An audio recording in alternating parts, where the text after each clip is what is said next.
face a common enemy. It's time to put our differences behind us and look to the future. As for Auroron, his actions may have been out of line, but I don't intend to punish him right now. I'd rather give him a chance to prove himself. A magnanimous decision. We're back! Whoa. Seeing the two of you chatting like this, Paimon almost feels like she's dreaming. This may be an unexpected outcome, but a favorable one nonetheless.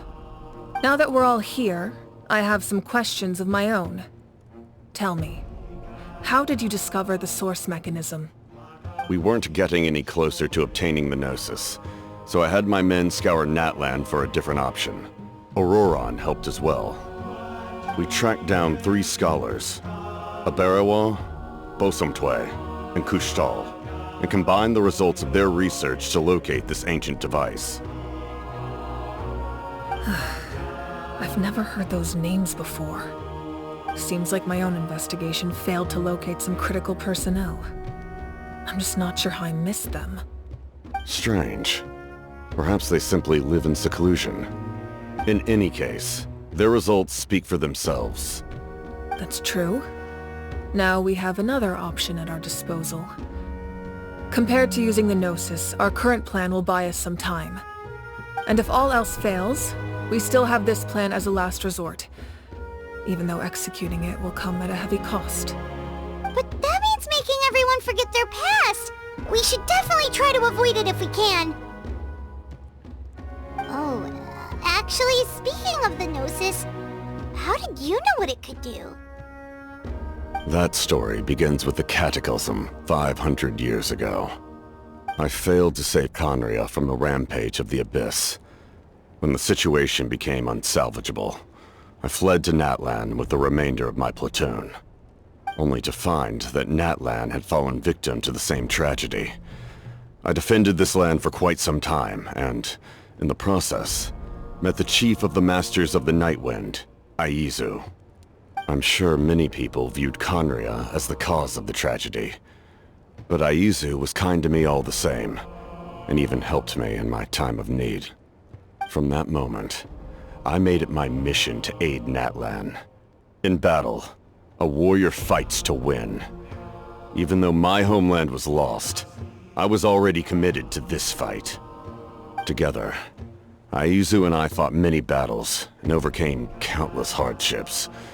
However, he was unable to escape his fate, and, in his final moments, told me the secret of the Gnosis.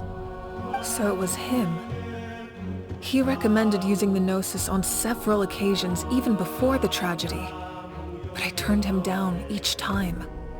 You knew him, and you fought for Natlan all those years ago. Why don't I recognize you? It must be the mask. Even without the mask, my past appearance is long gone. Even with the curse of immortality, the flesh still rots. Wait, do you know someone named Dainsleif? That problem doesn't seem quite so extreme for him.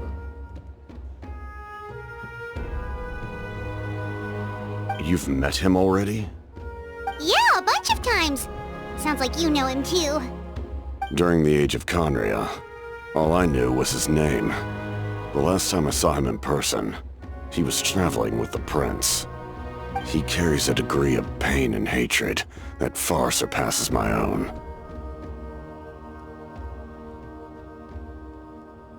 Yes, you're the sister of the prince. Given the role I held in Conria, I would prefer not to harm you. Although, this is likely a self-imposed burden. If the prince saw me now, I doubt he would even recognize me. As for your question, I don't know how Dane managed to slow the deterioration of his body. My appearance is much changed, and that's not the only thing. Even my physical strength is a shadow of what it once was. I would have never known. During our battle, it felt like I was fighting against the pinnacle of human strength.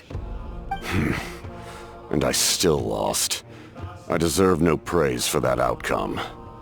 Still, It's a shame we never faced off 500 years ago. You could have seen what I was truly capable of. I agree.